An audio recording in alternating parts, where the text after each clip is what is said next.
Members will resume.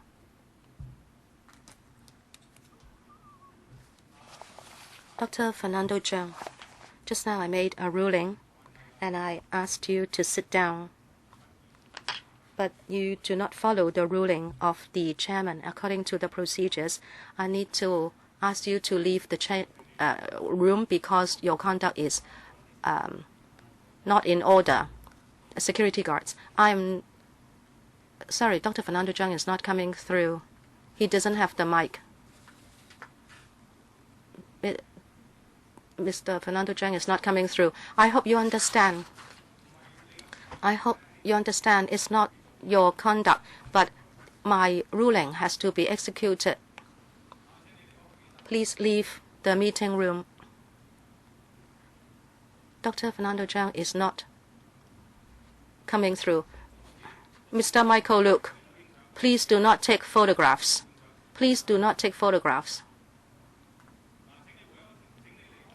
Please leave the meeting room. We need to vote on a number of items. Please cooperate.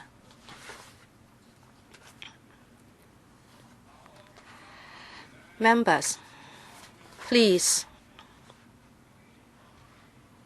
Sorry, speaker's not coming through.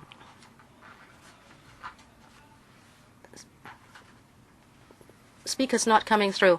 I will tell members again. If you ignore my warnings, I will implement the procedures. Please, we have limited time. Security guards, please ask Dr. Fernando Zhang to leave the meeting room. We'll execute this first. Dr. Fernando Zhang, please do not hold up the meeting. I have already said that you should leave the meeting room. I have said many times, you are not in my way, but you do not follow the ruling of the chairman, and this is the consequence.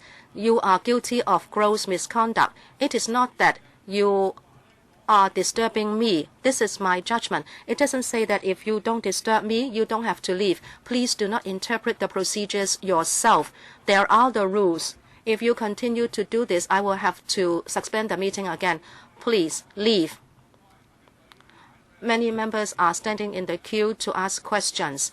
If members would like to ask questions on this item on education, please press the button.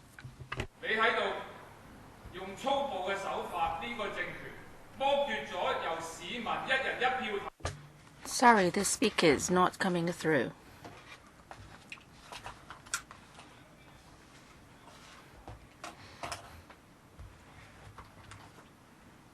Sorry, the speaker is not coming through. Please understand that I have to act in accordance with my own ruling. Can the staff please invite Dr. Fernando Zhang to leave the room because we have to continue with our meeting.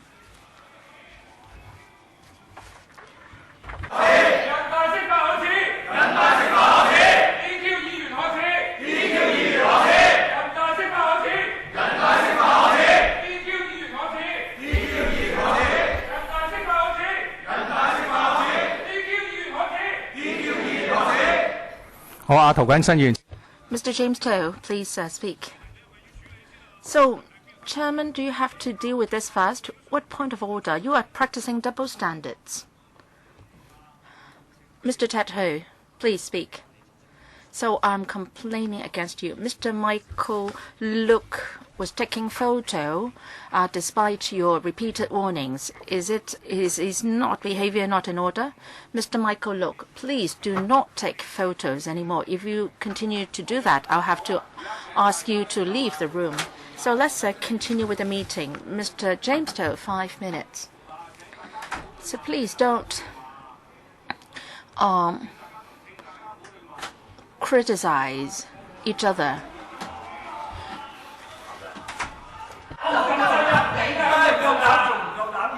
Mr.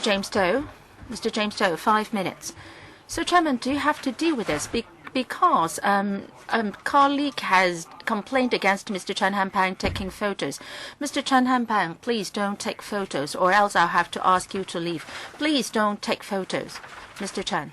I didn't take any photos, but they would like to have a quarrel with us. quarrels with us. Mr. James Toe, 5 minutes. Mr. Toe, if you don't speak, then well, sorry, Chairman, I can't go on. Mr. Charles Mock. Well, please, quarrel with each other. Well, please control yourselves. We have so many items to deal with. Mr. Toe, please speak. If you don't speak, I will ask another member to speak. I will speak, but you have to maintain order here. But we are always in this order here. Now, I've asked you to speak for 4 times. Well, I'm going to speak. Well, you're already counting in terms of the timing. Well, please reset the time. Mr. Toe, please speak. Chairman, this is a time of unusual time because for this item, well, casting political considerations aside, well, even if, say, for the 8 UGC-funded institutions, if you have to conduct a policy review, well, you have to consult the institutions, and that takes some time. And you should do that before you come for the application for funding. But then Carrie Lam said that she wants to do it fast. And for a long time, the democratic camp and the education sector, and including Mr. Yukinian, have been striving for this for a long time. So in this case, should the $30,000 be given to the students, and they can have a free choice, and they can pick programs, self-financed programs in the 8 UGC-funded institutions as well. Now, say if after a policy review you want to introduce some changes, then you can introduce the changes 3 years later. So you can still give the $30,000 to the students in this 3-year transition period. After all, it is the students who will benefit. You should have conducted a review, but then this time round, you are using this $30,000 amount to limit the choices of the students, and that is made a fait accompli. We are talking about education policy here. And some members are very angry with this. And in our meeting, they showed their anger just on this point. So, government, please understand, it's not just political consideration here. You are doing this to the UGC-funded institutions. Let me quote Dr. Lau Xiu-lai. What she said was put on record in the minutes, and her vote was still valid. So I wanted to quote from Dr. Lau Xiu-lai. She said that you are suppressing or oppressing the institutions. You are being unfair in your education policy. I'll give time to the administration to respond.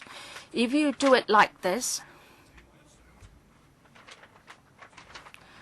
Chairman, after Carrie Lam assumed office, she is playing or making a fool of us through politics, and she is making things difficult for the UGC funded institutions. I know that the pro-establishment camp members, some of them believe that the money should follow the students, and the students should be given the money. And Mrs. Carrie Lam is playing tricks and limiting the choices of students. So you are picking quarrels with us. Now, in the end, maybe some colleagues will support you. But then you don't need to pick quarrels like that. Well, you should give the students a choice to choose their institution. Now, you should have conducted a review first before you come up with a policy. But now you are presenting us with a fait accompli before the policy review. I'm so infuriated today. I'm a veteran lawmaker, but you are not going through a due process here. Secretary. I think on many occasions we have expressed our views clearly, and I appreciate the members' concerns. But I have said many times that for this proposal, we have made it clear that we are not putting any labeling effects on anyone, and we would be subsidizing students to take on undergraduate programs in self-financed institutions, while we don't include the UGC-funded institutions.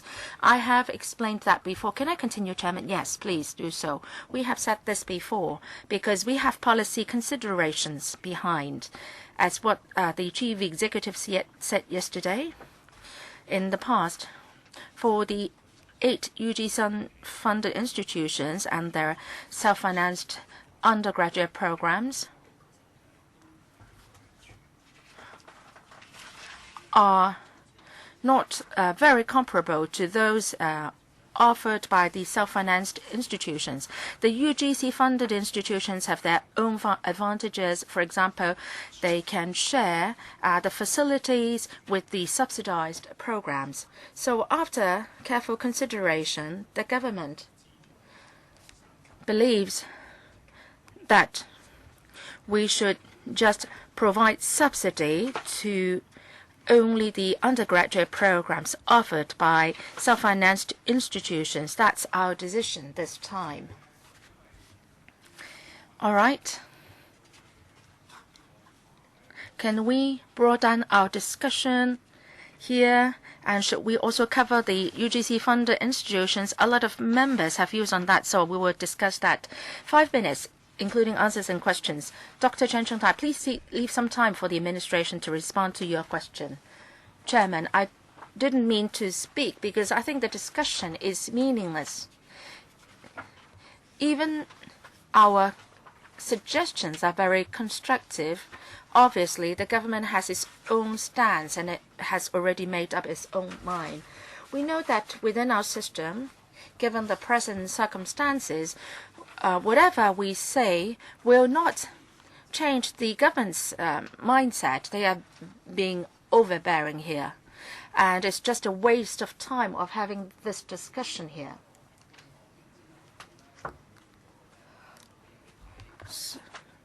So it's just a show, I would say. It's a show that we are putting up here together. We're just trying to discharge our duties. We just like to express our views, and things won't change. Well, the education policy should not be like this. Mr. James To talked about a very fundamental concept. But then the Secretary has made a reply, but the positioning is wrong.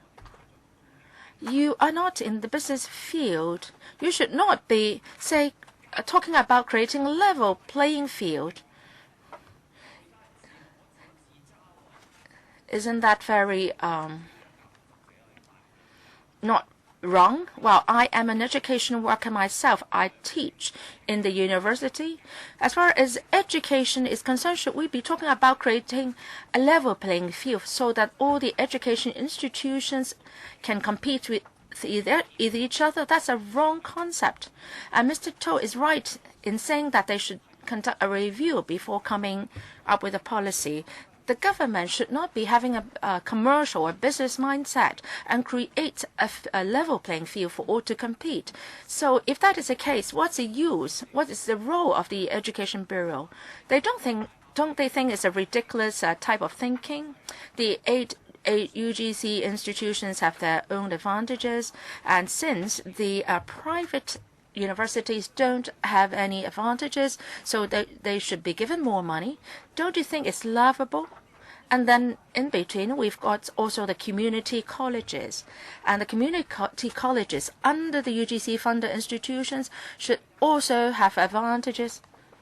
So the private institutions should be given more money under that kind of mindset, so that there should be a fairer competition environment. Aren't you the CEDB? You are the EDB.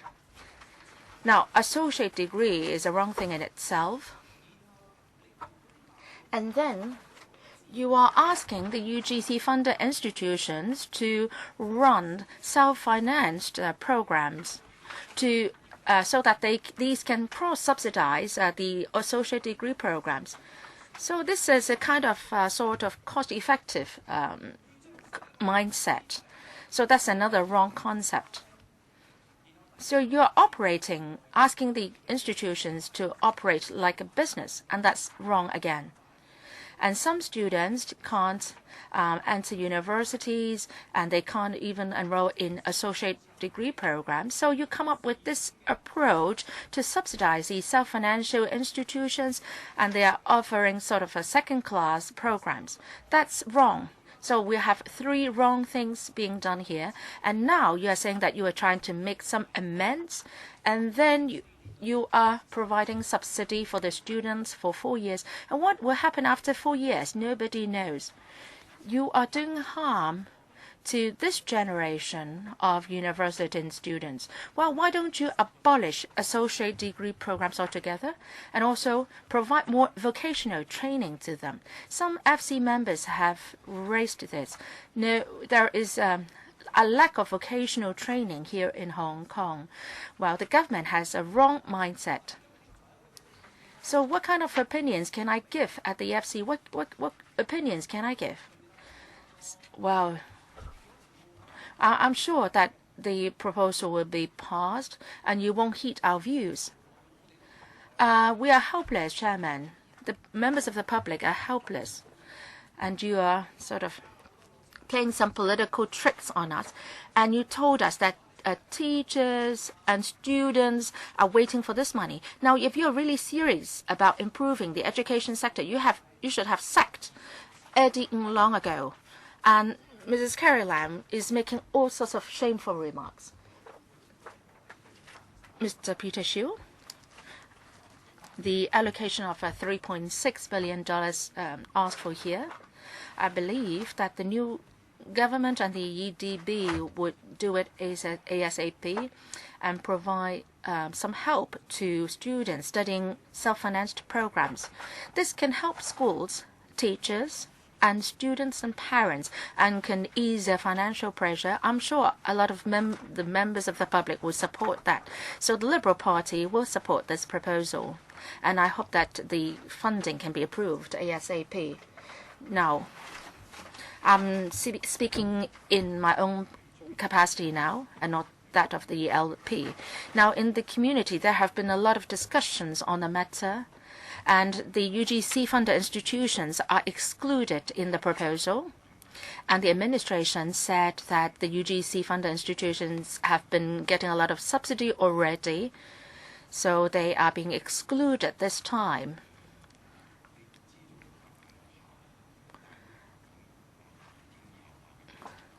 There are indeed some students who are studying self-financed programs in the UGC-funded institutions, and I think that, and then these are students who suffer because you're not giving them subsidy. Now you are talking about the basic entry requirement 3322. These students should have a free choice as to whether they would select self-financed programs under the UGC-funded institutions or other institutions. They should be given the choice, the freedom to make their own choices. So students, as a result, by your approach, will consider not just the programs per se, but they will also have they would also be mindful of the financial burden. So we should be allowing students to make choices which or to choose programs which can meet their own needs. So you are building in this finance factor in their selection. So as a result, students may opt easily more for non-UGC funded institutions. That will actually happen. Maybe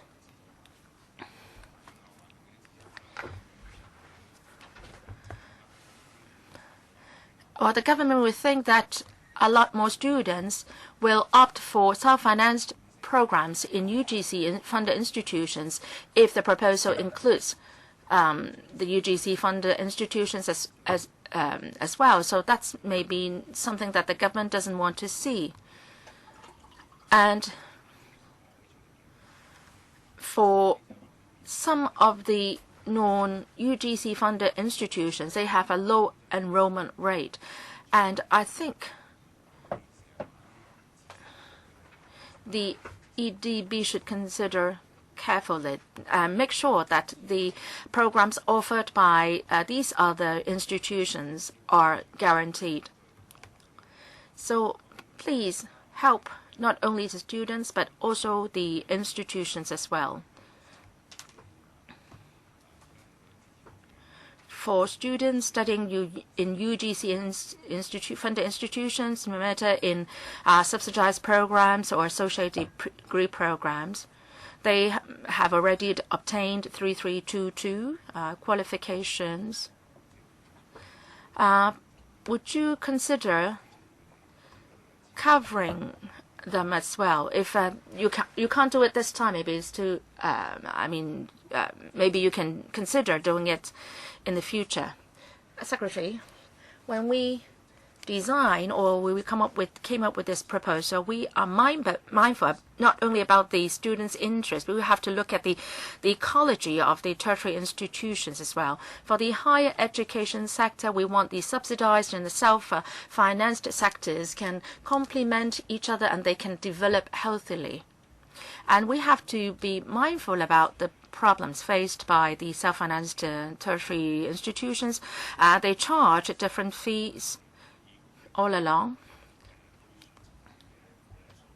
And students can freely choose their own programs based on the nature of the program and the tuition fees, etc. Well, maybe it's one of the factors they consider. Mr. Kwok Wai Kang, 5 minutes.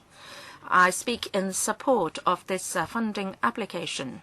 But before I talk about this proposal, I would like to say that there have been many reports saying that we can pass this item today.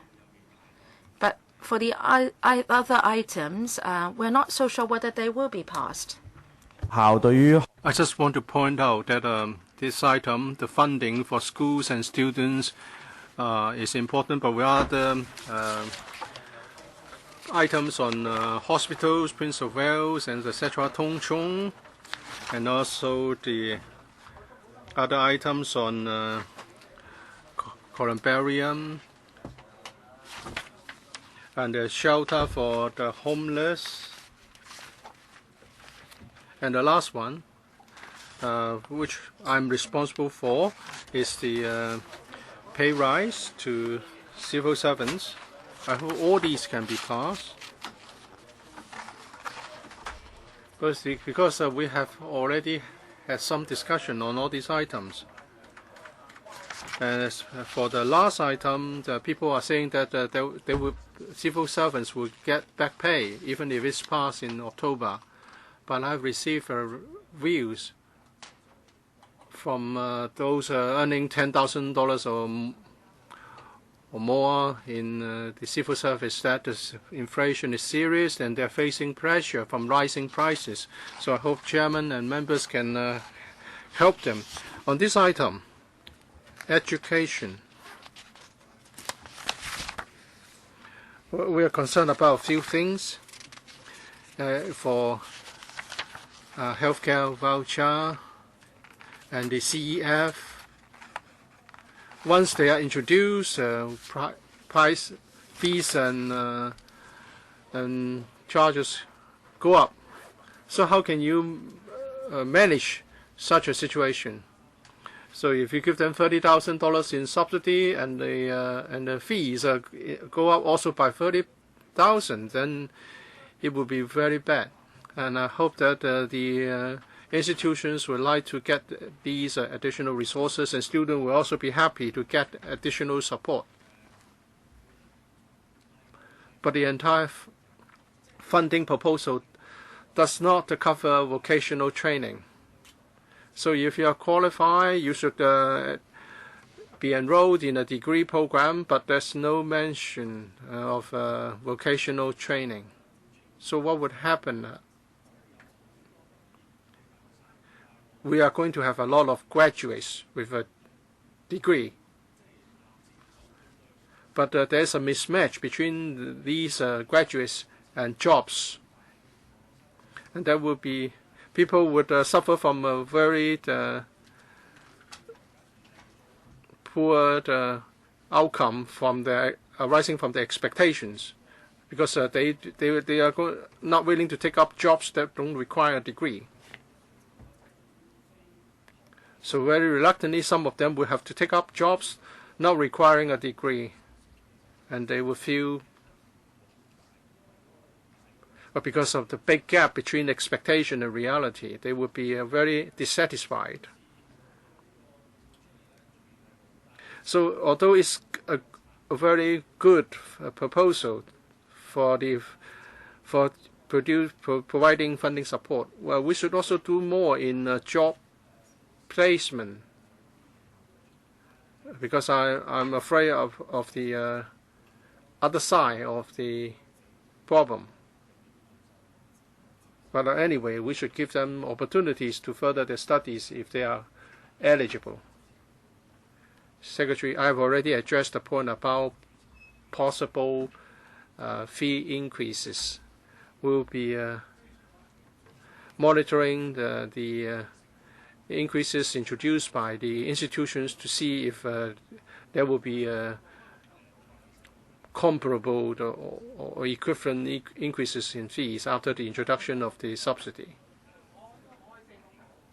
Many associate degree, higher diploma and diploma programs, 11,000 places under this program are subsidized by the government. So we have been devoting a lot to the vocational training. That's my response to the members' questions. Mr. Alvin Young, I want to respond to the point made by Mr. Kwok Wai Keung in respect of civil service pay. Well, if the government is as concerned as Mr. Kwok, this one will not be put as the item 8 on the agenda. I think Mr. Kwok can do something through your representative on the X code and make representations to the government.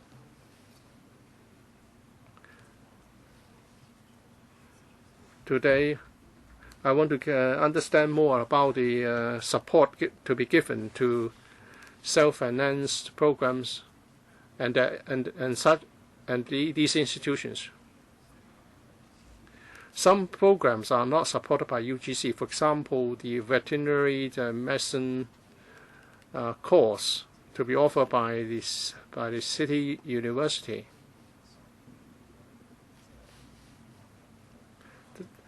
This program is not offered by other non-UGC institutions. So it said that there should be a balance, or balanced development, or a fair environment for the tertiary institutions. So in the future, will there be programs offered by these non-UGC institutions which are also offered by the UGC institutions? If not, then you are already favoring certain institutions through the arrangement for different programs. For UGC institutions, they will have to do their internal assessment, and they would consider their case before they decide whether to offer some programs. And this is different from other self-financed tertiary institutions. For these institutions, although they have to pass a quality assurance assessment, and then approval from the CE in Council has to be sought. So there are two different monitoring systems. For the UGC, 8 UGC funded institutions, they can offer a new program after satisfying some internal procedure. So that's why we have two different arrangements.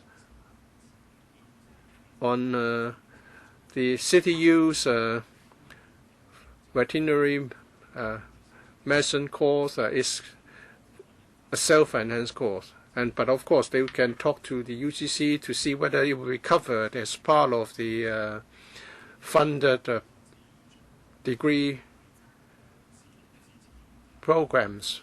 This is under discussion.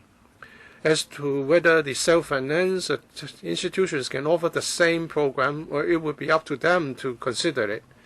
Let's say if a non-UGC funded institution wants to offer the same vet medicine course, that they would have to pass the same procedure on quality assurance, and then the approval from the CE in Council will have to be sought. So it's unlike the CTU's case. Well, you're talking about the future, Secretary, and we don't know how far into the future we're talking about, 5 years down the road or what. And also the institutions will have to make their decisions. Now we have a student who wants to enroll on a program which is only offered by the UGC-funded institution. So this question, this problem of fairness will happen in September. Are you going to conduct any review in the coming 1 to 2 years so that the $30,000 of funding support can be applicable to UGC-funded institutions as well? Yes, through our discussions, we have heard fully views from both the Pandams and the pro-establishment members whether the $30,000 should also be applicable to the UGC-funded institutions. We are going to consider this in the coming review. Mr. Siu Ka-chun.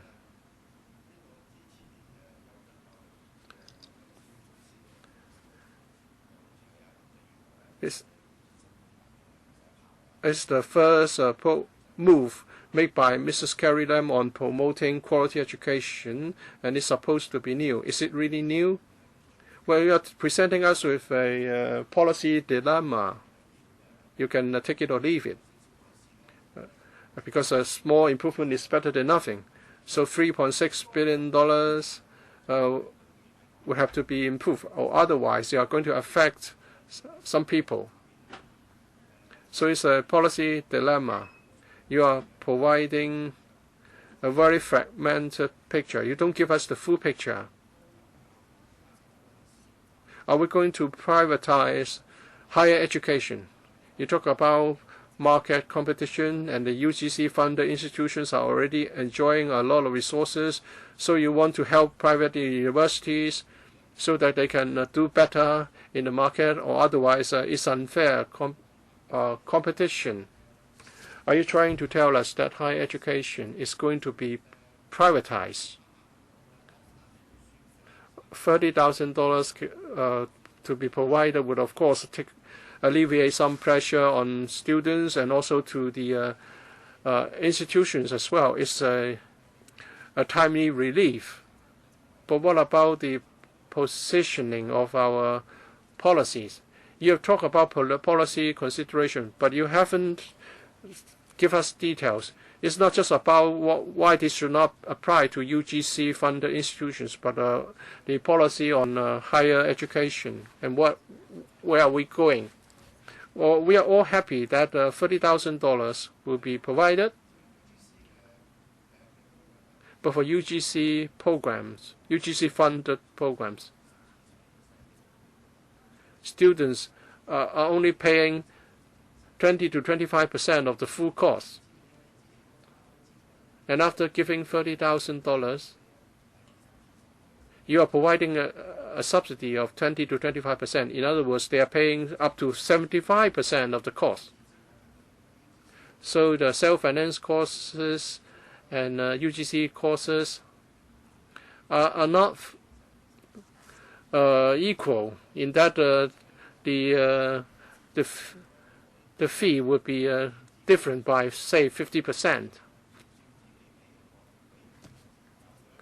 Students enrolled on self-finance courses are paying $6.6 billion in total. Now it's $10.2 billion. So they are paying much more to attend self-finance courses. It's $6.6 billion in 2006, and 2016 is $10.2 billion. So where is the higher education policy heading? We hope that in the higher education sector, the funded sector and the self-finance sector can develop under dual-track system, and we can have multiple pathways for students. There can be different entrance points and exit points.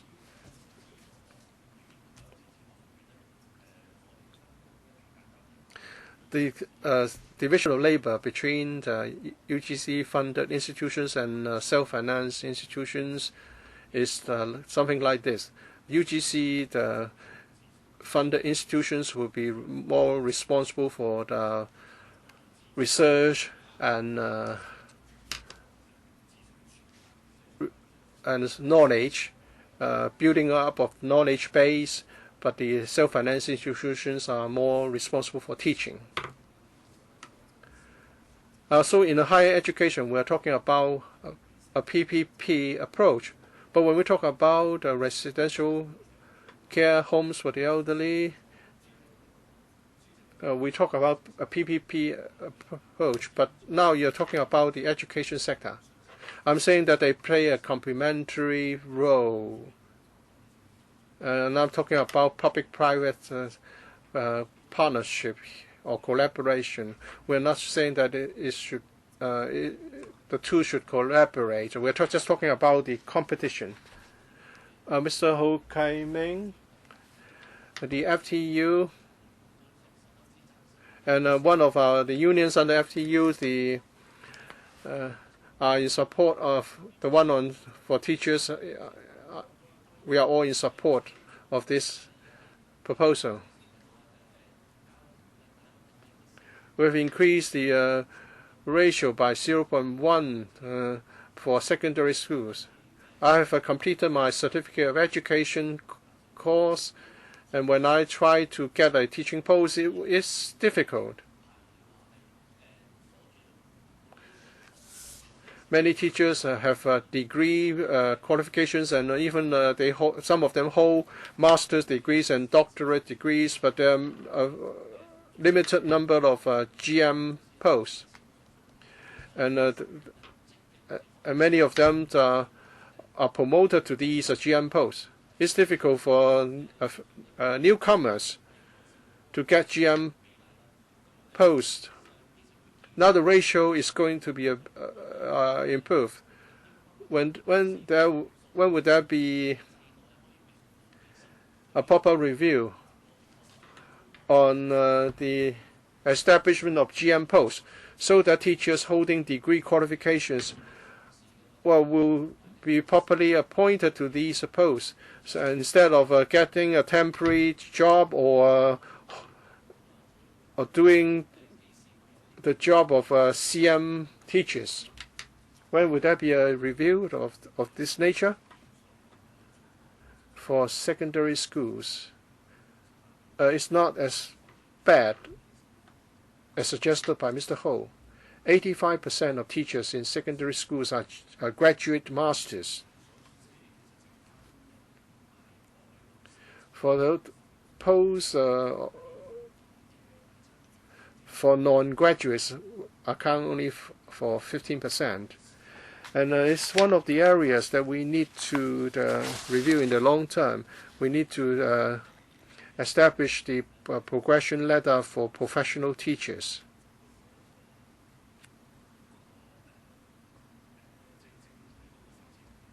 We need to look at the overall development of teachers and the establishments for CM and GM and whether the ratio should improve. The long-term policy on the part of government is that all teachers in the primary and secondary schools should be graduate post. So in the past few years, we have been increasing the ratio of a GM post, and now the ratio is going to increase by 0.1. So for secondary schools, the ratio is 85%, and primary schools 65%. For the increase of teaching posts rising from the raising of the ratio by 0.1, all the posts will be graduate teacher posts, graduate master posts. So the increase will be applied solely to the provision of graduate master's posts. Well, I've asked a question about primary and secondary schools, but what about kindergartens? Are you going to have a pay scale? Some days ago, we heard about this case about a kindergarten.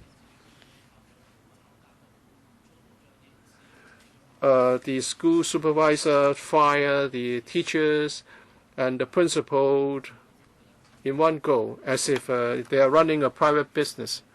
But many of the kindergartens are getting a subsidy from the government in terms of the voucher scheme and other schemes. Is the government going to do anything about the labor relationship of kindergartens? I know the Education Bureau is helping those affected teachers. When can you come up with a pay scale for kindergarten teachers? What is the role played by the Education Bureau? Well, the setting of a pay scale cannot help the teachers in the case referred to by the member. But this is one of the items in the CE's manifesto. We are going to talk to the relevant sector to see how we can deal with the issues arising from this proposal. Mr. Lam Cheuk-ting, Chairman, the DP is, of course, very concerned about education issues. We also hope the young people will have more opportunity to receive tertiary education. About this $3.6 billion, I have a question for the Secretary. There is a remaining for $1.4 billion because there should be a total of $5 billion. Has the Education Bureau thought about using part of this $5 billion to do civic education, especially to tertiary students and even people who are working, including civil servants, especially advocacy for universal values and respect for a democratic election system and not damaging the rule of law and also not moving the goalposts when people have acted according to the law and then later on you would take a high-handed approach and seek judicial review to turn what people did lawfully into something unlawful so people are disqualified. So would you use some resources to do this? I think this is very important to Hong Kong's core values. Secretary. Thank you, Chairman. We will have $1.4 billion remaining. The CE said perhaps it is not just $1.4 billion but more. We are having initial consideration of how we should use the remaining money, and we have heard a lot of views. Where resources should be used and the priority for using it, we are still thinking about it. And as for Mr. Lam Cheuk-ting's view, I personally have not heard much about that from people in the sector. But since this is mentioned by a member, we can put that on our checklist for consideration later, and whether, with limited resources, we should accord priority to this. We can give that some consideration. Thank you, Secretary, for giving consideration to the abuse of the legal system and damaging the rule of law by the powers that be, and that you said you would consider doing civic education. Another question for the Secretary. The PAC of the LegCo issued a report on places in the tertiary sector in Hong Kong. Talking about degree courses, we want to internationalize the sector, but then it is being mainlandized because non-local students are mostly mainland students. 70% of them are from the mainland. Hong Kong students may qualify for entry, but they are crowded out and they have to read other courses. Now you give them $30,000 a year as subsidy. But in the long term, Secretary, what is your view on the overwhelming number of mainland students coming to Hong Kong, taking up tertiary resources here, including degree courses, which are catering to mainland students? 70% of them are from the mainland vis-a-vis non-local students. And also they are taking up a lot of the master's degree places. So what is your view on long-term talent nurturing in Hong Kong? Actually, many Hong Kong students do extremely well. But the competition will be fierce if we have to face the entire mainland. And it seems resources are now biased towards mainland students. And you haven't done any statistics as to how many of these mainland students remain in Hong Kong to do research and work and contribute to Hong Kong after reading a degree here. You did not answer that question at the PAC, but now can I have a reply? Secretary, universities recruit students actively from different places. And since the mainland is contiguous to Hong Kong, it is just normal that there are more students from the mainland. But time is limited, and I will say briefly that amongst degree students, overseas students will not take up any resources for Hong Kong students. They will occupy places outside the 15,000 places for local students. And all master's degree courses are self-financed, so we do not give them any resources. Chairman, should I answer next time? Mr. Horace Cheung. Thank you, Chairman. Together with the DAB, I will support this 3.6 billion funding request. Just now, some members said that you promised a new governing style because we will have a new government, but then the funding request is nothing new. But then even if we have a new governing style, it doesn't mean that all initiatives must be new. I think what we want is to look for solutions for long-standing problems in the education sector. Now, are we addressing those under this exercise?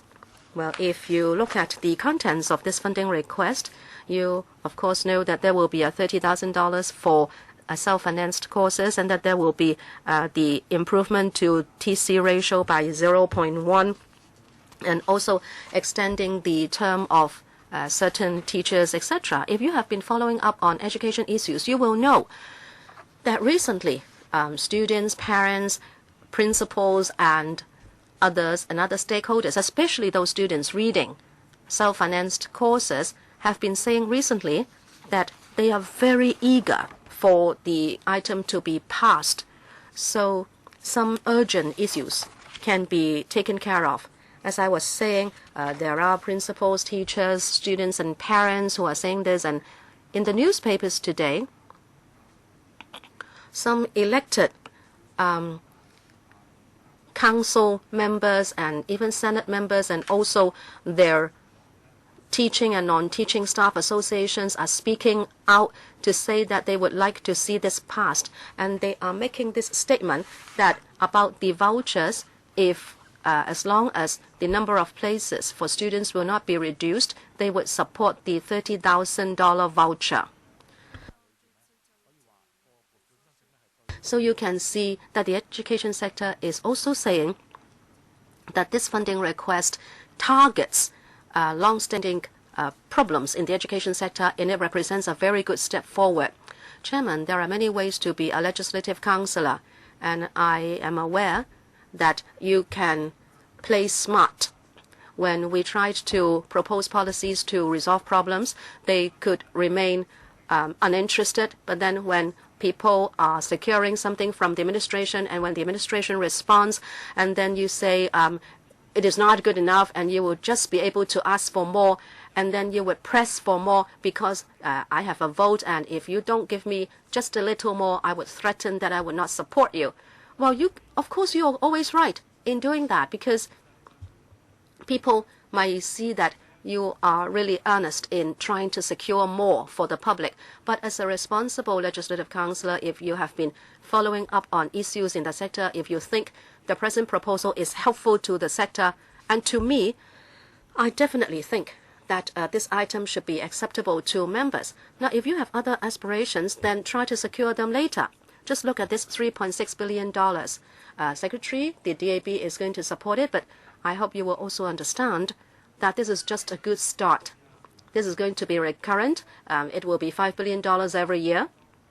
I hope that in the next few years, you can do something in the following areas. First, you should consider a pay scale for kindergartens. You should finish the survey as soon as possible to decide whether it is possible. And then secondary and primary school principals and teachers are saying that they have a very heavy administrative burden. Can they, for example, have an administrative officer so as to help out the teachers who should devote to teaching? And then the tertiary sector review. What is the positioning of the self-financed institutes later? What about associate degree programs? What about the teachers for these programs if there will be a particular prospect for such degrees? I know the new administration has been imposed for only 19 days, and if I ask you to resolve all these development and repositioning issues for the education sector, I know it's not possible. But in the coming few years, I hope to see the Secretary mapping out clear directions for these issues. Secretary. Chairman, a very brief reply, please. Thank you. I heard the members' views. In the coming few years, we'll certainly try to resolve problems for the sector, and hopefully we can improve our education system. Mr. Roy Kwong. Chairman, just now, a member said that it's easy for us always to say we want more. Frankly speaking, after the Eddie Ng disaster, he doesn't owe Hong Kong people just a little. Therefore, at the council here, we are telling you that you are not covering 100% of people in the education sector. You are not doing anything for kindergarten teachers and the sub-degree programs. Just a few days ago, an entire kindergarten is closed down, and it has now become a labor issue. Secretary, you can comment on that. This goes to show that there is a problem with resource allocation. Isn't in kindergarten education as well? What about associate degree programs? It is akin to the problem of 85,000 units for residential development back in 1997. But these are also Hong Kong citizens who read those programs. Why is it that they are absent from resource allocation exercises? Now you distribute $30,000, and if in case some self-financed institutes will jack up their fees, how can you monitor the situation? I heard that the Bureau would want to monitor any fee rises, but then there is very little you can do, right? They can say they want to jack up fees, and what can you do? Do you have a set of criteria so that students will be able to receive a subsidy to read self-financed degree courses, and then at the same time, you will be able to prevent so-called tertiary institutes jacking up their fees. I know that there is a famous one in Yuen Long. You should know that there is this college which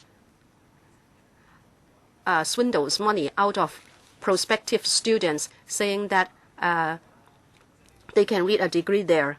And sometimes they say, look, you are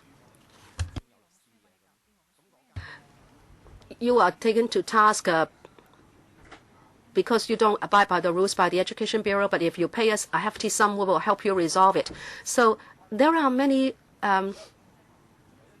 faults in the education system, but you look like a good secretary because you succeed Mr. Eddie Ng. So what about the vouchers? Can they be for kindergartens as well? And what about the colleges which only claim to give education?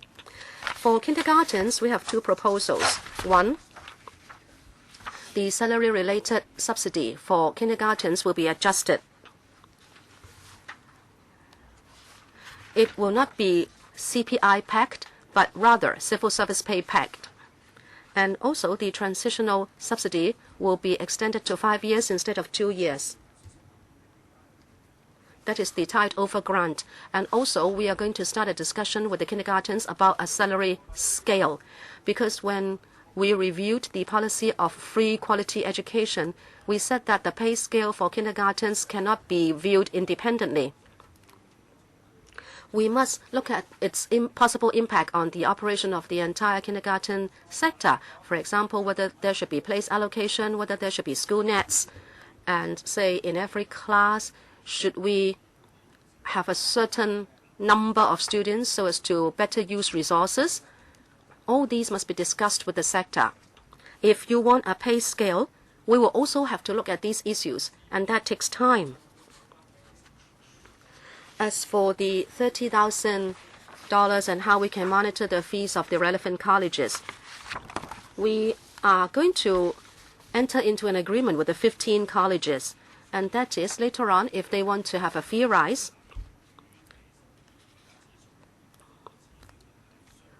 if it is comparable to CPI, they can do it. But if it exceeds the CPI, it must be approved by the Education Bureau. When we do so, we will look at the bigger picture. For example, is it that within the period there is a sudden surge for salaries for teachers in the sector? It might be higher than the CPI, but we have to admit that this is part of their cost. And then in a certain course, there may be the addition of a lot of devices and other facilities, so it benefits teaching and learning, and that may have an impact on fees. We give students $30,000, and as I said, the fees can be adjusted according to CPI, and the $30,000 would also be adjusted according to CPI. Mr. Eddie Chu. Chairman, as I said during the point of order this morning, I think this meeting should not be held. 6 elected legislative councillors have been arbitrarily subject to political persecution, and they have lost their seats. Their seats are still vacant. Until Beijing returns these seats to Hong Kong people, we should not hold this meeting. Why is the Democratic camp called the Democratic camp? It is because we are not here just to talk about resource allocation. Okay, the administration, you dish out goodies. We want some goodies from you, just like what members have been saying. Rather,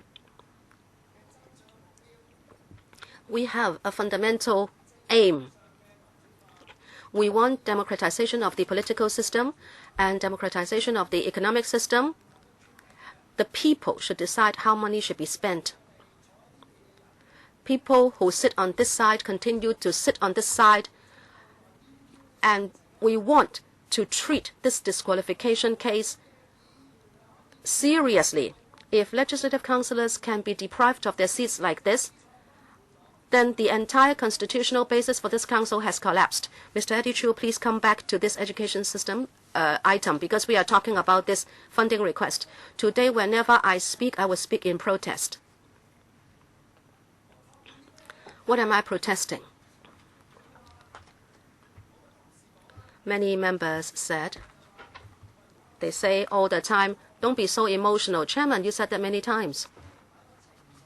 This is not a matter of emotions. As councillors, even if you are from a functional constituency, do you agree that we should defend this council together? But this is not the case. 2/3 of the people want to die. They want this council to die. They want this council to become the NPC or the Provisional Legislative Council. How can we have discussions? How can we have meetings if that's the case? Talking about education, it's not that I will not comment on it. I will make 2 points now. I hope to remind all members. Mr. Shu Ka-chun made a most valid point. He said we are in a policy quandary. It is an either take it or leave it situation. Now, what is the core of the problem? It is because they hold the purse strings. Those sitting opposite us, you can continue to beg them, you can fight, and in the end, they give you something. What is the power structure? They have more and more powers. We are just like monkeys. We have to beg. Through holding the purse strings, the administration controls our politics and the direction of Hong Kong's education system. They try to play modest. They try to say they are consulting. But then through the use of $3.6 billion, you have already made decisions on our behalf. You are quite affected in your attitude. Last time, at the Q&A session by Carrie Lam, long hair told me, be careful. Be careful about what?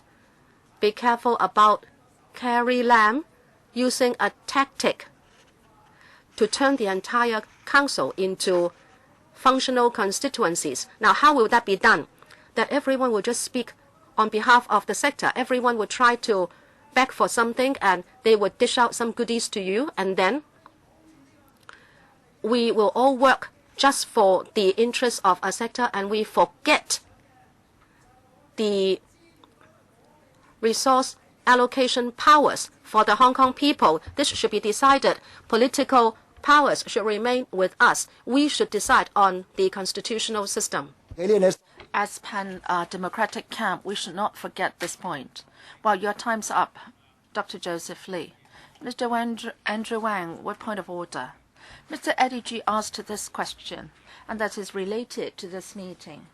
And that reminds me of something. Chairman, you said that we are very keen to scrutinize the funding proposals. We have to pass these proposals. But I note that you have cancelled 6 sessions of FC for tomorrow and the day after tomorrow.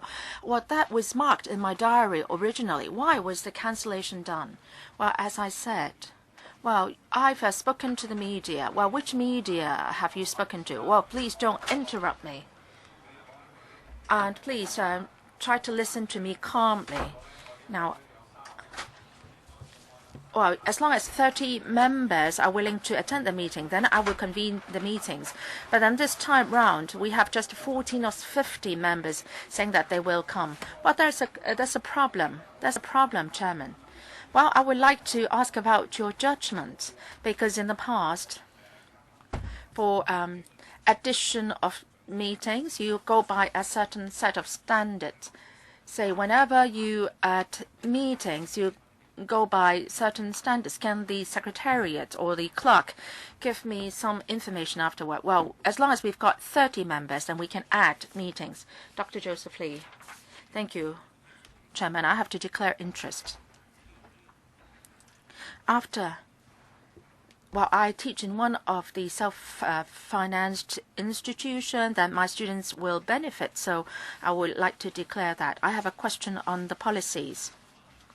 First, I'd like to ask the government, in terms of your positioning of your policies, so have you never considered the principle of money following the user?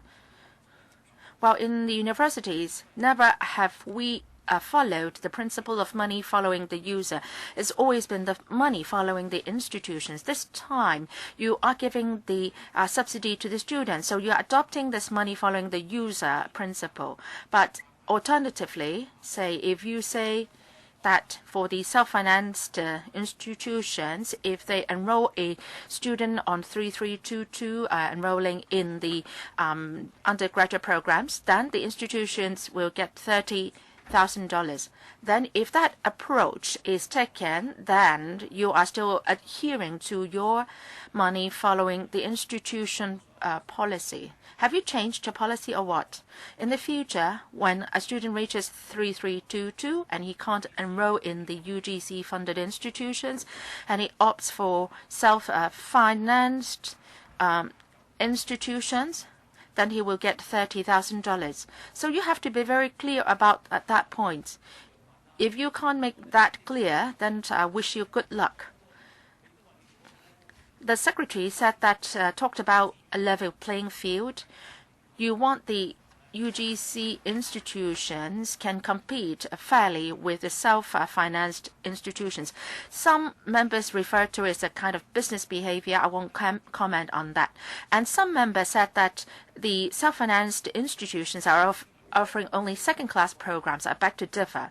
But then I have to ask the government this. Has the government changed the policy in terms of subsidizing the universities? Or do you want to use a dual approach? That's like what you are doing with the medical sector, but then the policy is in a mess in that medical sector. So you are adopting a dual approach. You are having the money following the institutions as well as the money following the students. If you don't clarify that, then it's going to be very confusing. That's number one. Number two, in relation to kindergarten teachers, I am disappointed by what the Secretary said. I'm not familiar with the kindergarten situation, but if I remember correctly, you have a voucher system in place, and that means money following the user. It's like the medical voucher or the healthcare voucher. It's the voucher following the person, and an elderly reaching a certain age can get that benefit. So if it's a good thing for the money following the user principle be adopted in the kindergarten. But how come that you can't come with a pay scale for the kindergarten teachers? You are trying to procrastinate here. This time you are asking the pay adjustment be packed to the civil service adjustment. I think you should come up with a good salary scale for the kindergarten teachers, so that the kindergartens can devote appropriate resources for the teachers so that the children can benefit. And the kindergarten are adopting the principle of money following the user. So please come up with a good pay salary scale for the kindergarten teachers. Secretary, for the $30,000 amount, we are not adopting the approach of a voucher or a money following the user. We've never used terms like that. What we said is that we have an agreement with these 15 institutions. We will give them some money, and that amount will be calculated based on the number of students they enroll. And they will be receiving less in terms of the tuition fees from the students. Now, for the KG sector, why do we have so many considerations? If we try to compare it with primary and secondary school, if we want to use a pay scale, then the government has to shoulder all the financial responsibility. We have the duty to make sure that public funds are used appropriately. Now, for kindergarten, they have a flexibility in enrolling the students. But in the future, if we go by the pay scale, then does it mean that we have to determine the number of students that each kindergarten can enroll? That's something that we have to consider.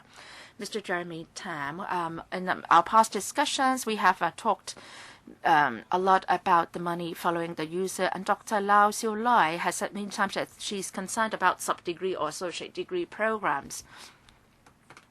I've also read through some media interviews with students. Some students have successfully finished their sub-degree programs, and they can successfully articulate to the degree programs. For students enrolling in associate degrees, they may not get good DSE results, but as a result of some hard work afterwards, they can articulate to the degree program. So this is very much a second chance for them. And after they finished the program, they were happy that they have chosen the associate degree programs, and they could take top-up programs and then successfully completed the degree programs.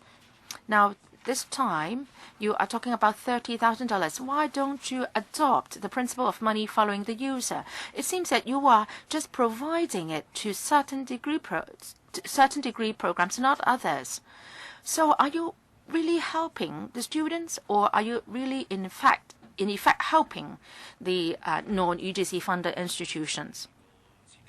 Secretary, as I explained in our design of the proposal, we said that for students attaining 3322 in DSE, there were some 20,000 odd students who have attained that level this year. We have the same number, and we've got 15,000 subsidized programs. In other words, 5,000 will opt for self-financed programs. And this time round, our aim is that if the students opt for the 15 non-UGC funded institutions enrolling in the self-financed programs, we want to help this group. Why don't we want to extend it to cover the UGC funded institutions as well? So we have policy considerations on that. In terms of the development of higher education, we want the subsidized sector and the self-finance sectors both can have healthy development. We will conduct a review on that, but pending the results of the review, it's not appropriate for us to extend the subsidy to cover the UGC-funded institutions. The Secretary referred to fairness. $30,000 is given to the non-UGC funded institutions. How can fairness be manifested in your approach? As I said,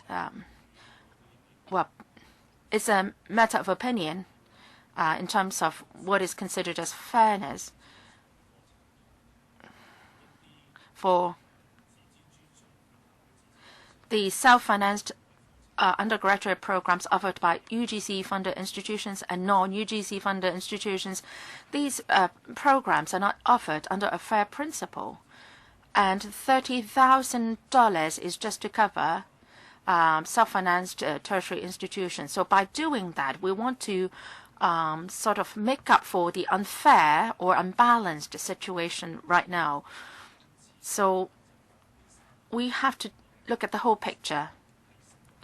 We have regard to the present situation of the entire higher education sector when we drop our policy. A member also mentioned that some programs are offered only by the UGC-funded institutions. Now, we are talking about a question of choice, and when students choose certain programs, maybe these programs are only offered by the UGC-funded institutions. For these students, would your proposal be a problem? Secretary, as I said,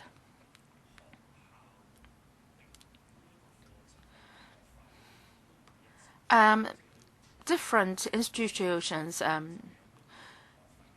come up with their own tuition fees, and there may be differences in terms of the tuition fee among the different programs. I hope that the students will choose their programs based mainly on their interest, but of course, tuition fee is a factor also.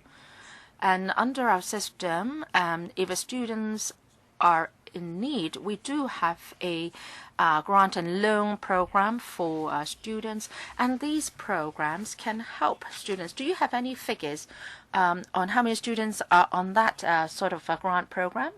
Please press the button again. Mr. Charles Mock, some fellow members said that some members would make some comments towards the end and try to ask for more towards the very end. And previously, they didn't participate in the discussion. And by doing that, they seemed to be doing a lot. But what I want to say that a lot of other members are taking advantage of this proposal of $3.6 billion. They're trying to gain political mileage out of them. They didn't do anything to fight for that previously. And Mr. Yip Kin Yun has had a very hard time, and people are taking advantage of his hard work. But that's all right. And I think the members of the public should be more discerning as to what is the truth. Say, if some members accused us of asking for more, I don't think that's right. We still have $1.4 billion yet to be spent, and I think it's just right for us to give more opinions as to how we should spend this amount. And the Secretary has never said that he never used the terms of a voucher or money following the user principle, etc. Now they are directly subsidizing the self-financed institutions. Maybe you haven't used the term voucher, but everybody regards this as something akin to a voucher scheme. Of course, the less the limit or restriction, the better it is.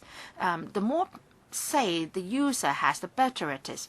And it seems that you are penalizing the UGC-funded institutions who are faring well. And for sub-degree programs, I think there is a problem with its design. It should not be just used as a sort of top-up program. You should have its own positioning, and it should has its own positioning in the labor market. But the government has never done anything to realize that. The government is using the public coffers, and I think you should let the students and the parents have a bigger say. And also, competition is important. There should be fair competition among the different institutions. If the government's use of resources will affect the competition, then that's not good. Dr. Zhang said that we should not view it as a kind of business practice or business behavior. But despite that, there is still some element of competition there. So I don't think there should be any government intervention in all of these. And also so far, now, apart from tertiary institutions and other spheres of education, I'm seeing the government's policy is not that to reward the excellent people. And you are not rewarding those who are excelling. You are trying to sort of cross-subsidize and rather you would try to discourage those who are faring well, and you're trying to help those who are not performing well to improve so that everybody is on the average. Well, we don't want that to happen. Have you taken that kind of perspective? At the FC, we should be discussing the financial arrangements, but then policies are in every way related to the financial arrangements. The financial allocation affects the policies, and your present proposal affects the operations of the UGC-funded institutions and non-UGC-funded institutions. Secretary, let me supplement 2 points. First, for the non-UGC-funded institutions, their programs are very much welcome. They come with quality assurance. they are subject to stringent scrutiny by the accrediting authority. There have been newspaper reports recently that for individual self-financed institution, the enrollment number has outperformed that of the UGC-funded institutions. So it's not necessarily the case that UGC-funded institutions are offering better programs than their non-funded counterparts. Mr. Andrew Wang, some fellow members mentioned about this being a new paradigm and that we should accept this. But I must emphasize that this approach this time is no different from past approaches. The new government has been emphasizing improving legislature-executive relationship, but this time round, you are really also bundling things together to get this pushed through the electoral. They are really adopting the same approach. The pro-establishment members are also giving a lot of suggestions to have the system of a proposal improved. Mr. Horace Zhang said that legislators can play smart. Well, a lot of members have strived for this for a long time, and some members are trying to take advantage, gain advantage of the situation by speaking out at the very last minute. Well, I think it's superfluous for such members to make such remarks. I'm not going to quarrel with him. I just hope that he won't make such remarks anymore. Last time I asked the secretary, he said that he has not talked about student base and money following the user and so on. But last time I asked this, and the secretary confirmed that when it comes to the division of work between the self-financed institutions and UGC-funded institutions, it is resorting the $30,000 to help balance things out. The secretary, but then, seems to be contradicting himself. He said that he is going to conduct a review in the future. If this is your policy intent, then there is no need to do a review. And by your approach, you want to phase out the sub-degree programs. You want to phase out the sub-degree programs, which is a controversial subject to phase out this, which is a controversial issue. I don't think he is being candid here. He is contradicting himself. Well, if this is your objective, just be honest about it. And it's not that we should not talk about it. Maybe we should review the entire policy. So why are you doing it stealthily this time? And it's so very unfair to the institutions. It's unfair to the institutions. It's unfair to the students. Say, if I am a student, I want to take the sub-degree program, I want to articulate to the degree program. If you are going to change a policy in the future, then will I be shortchanged? So can the government be clear about it? What is your policy objective? Secretary, Mr. Wan may have misunderstood what I have said. Under this proposal, we are not providing a subsidy or support to those enrolled on sub-degree programs. We are talking about those who have got the 3322 in the results to enroll on non-UGC funded institutions and programs. Those who are enrolled on associate degree programs will not be seriously affected. Well, there will be serious implications for them. These programs would gradually be reduced. We're talking about those who've got 5 grade 2s. This year, 29% of the students have this. So they are unable to be enrolled on degree programs, but they can only enroll on associate degree programs. Secretary, we have to take a break. We'll return by 11:05.